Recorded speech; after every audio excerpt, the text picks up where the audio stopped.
I bring for you 20 sentences in this video. Whether you speak English or not, whether you have a high level in English or not, you should know them by heart. Msali chaque monde qui regarde vidéo a, non pas moi c'est teacher Mackenson. J'aime dire non pour 20 phrases pour moi. 20 phrases qui extrêmement moi juge qui extrêmement important pour qu'on ait dans la langue anglaise là. Qui tout est parler anglais, ça qui est important, qui tout est parler anglais ou doit connaître. Qui tout pas parler anglais ou doit connaître. Qui tout apprendre parler anglais ou doit connaître. Ce sont 20 phrases qui est extrêmement important pour qu'on ait dans la langue anglaise là. Ça peut me juger pour tes vidéos ça pour nous demander nous pour nous aider channel ça grandir aller vers l'avant. Pas oublier abonner, partager vidéo. These are 20 sentences you often need to use in English. 20 phrases ou souvent besoin pour utiliser en anglais. The first is, the number one is, I am fit. I am fit, li vle di, mwen en forme. I am fit means mwen en forme. I am fit, no fit. I am fit. Isa la, c'est un couillon E. Prononciation Isa, c'est un couillon E. It's the reason I say I am fit. No, I am fit. I am fit means mwen en forme. The number two is I am not fit today. I am not fit today. I am not fit today means mwen pa en forme jodi ya.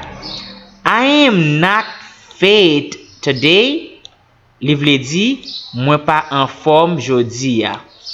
The number three, this water is fit to drink.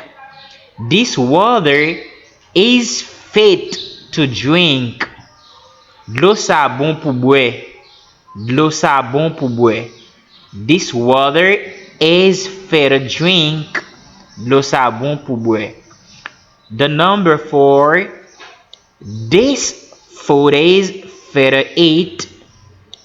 This food is fit to eat, or this food is fit to eat.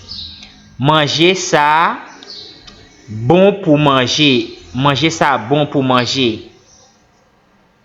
The number five,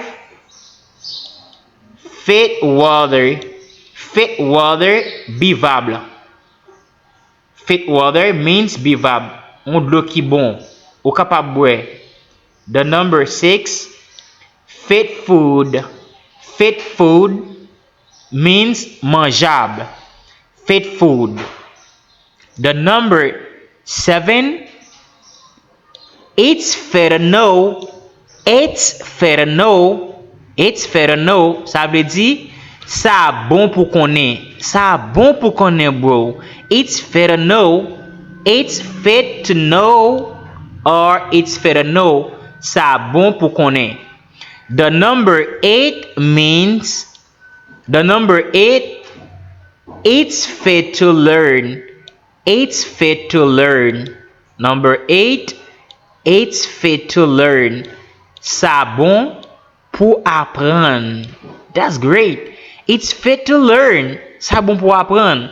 The number nine, I feel fit to drop. There are a lot of persons, they didn't know how to say these sentences. En pile moun pas connaît qui j'en pour dire ça. Moi senti me prête pour tomber. I feel fit to drop. I feel fit to drop. Ou capable dire I feel fit to drop ou I feel fit to drop. Moi senti me prête pour tomber. I feel fit to drop.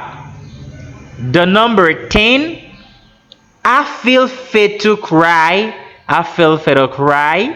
Moi senti me prête pour crier. Moi senti me prête pour crier. The number 11, I feel fit to vomit. I feel fit to vomit. I feel fit to vomit. Moi senti me prête pour vomir. Moi senti me prête pour vomir. I feel fit to vomit.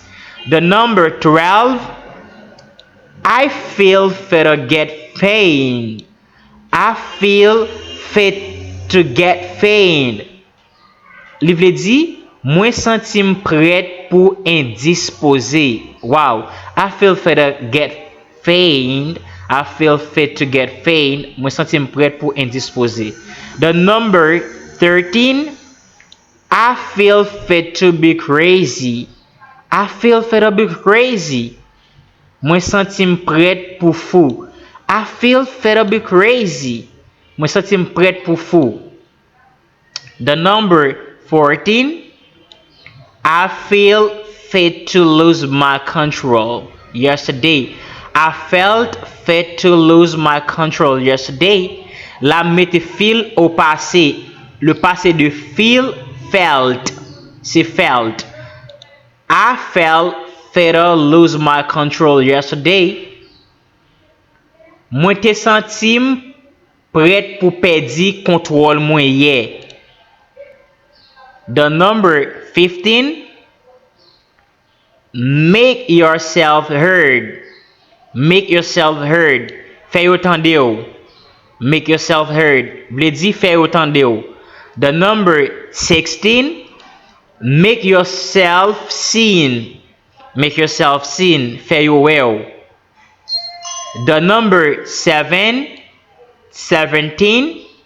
Make yourself understood. Make yourself understood. Yeah, it's time to make yourself understood. Understood, c'est là pour faire autant, pour faire comprendre nous. Make yourself understood means faire you comprendre nous. The number 18. Make yourself appreciated. Make yourself appreciated. Faire you apprécier. The number 19. Make yourself touched. Make yourself touched. Make yourself touched. Fais yo toucher. Wow.